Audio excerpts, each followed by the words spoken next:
direction Sénégal. Bienvenue sur notre chaîne YouTube. Avant de commencer la vidéo, si vous êtes nouvelle sur la chaîne, n'oubliez pas de vous abonner et d'activer la cloche de notification pour ne rater aucune de nos prochaines vidéos.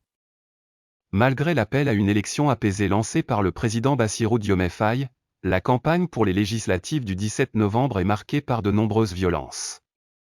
J'invite tous les Sénégalais, en particulier les acteurs politiques, quel que soit leur bord, à éviter les dérives dans leurs discours et leurs actes. Les élections sont un moment crucial de choix démocratique, un moment de fête et non un prétexte à la discorde, a déclaré le président Bassirou Diomaye Faye à la veille de la campagne pour les élections législatives du 17 novembre.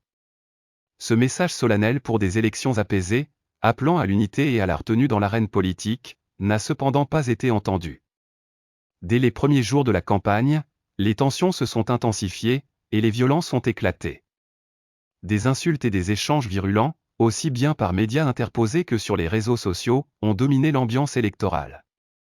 Le climat s'est encore détérioré avec l'incendie du siège de Taxawu Sénégal, le parti de Khalifa Sall, ancien maire de Dakar, en début de semaine.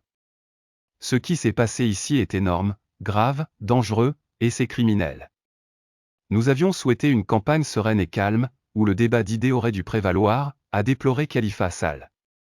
L'expert électoral Djibril Niang, membre du groupe de recherche et d'appui Conseil pour la démocratie participative et la bonne gouvernance, attribue cette montée des violences à une crise politique qui persiste depuis 2021.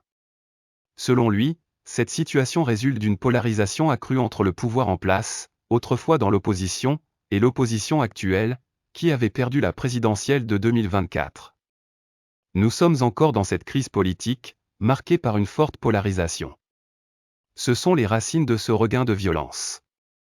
Pour contenir les violences, Djibril Niang insiste sur la nécessité de mesures d'urgence. En ce sens, la société civile déploiera près de 1000 observateurs à travers le pays pour surveiller et alerter les autorités au moindre signe de violence. Les premiers jours de campagne ont révélé une concentration des incidents à Dakar, où les tensions politiques restent particulièrement vives en cette période d'élections législatives.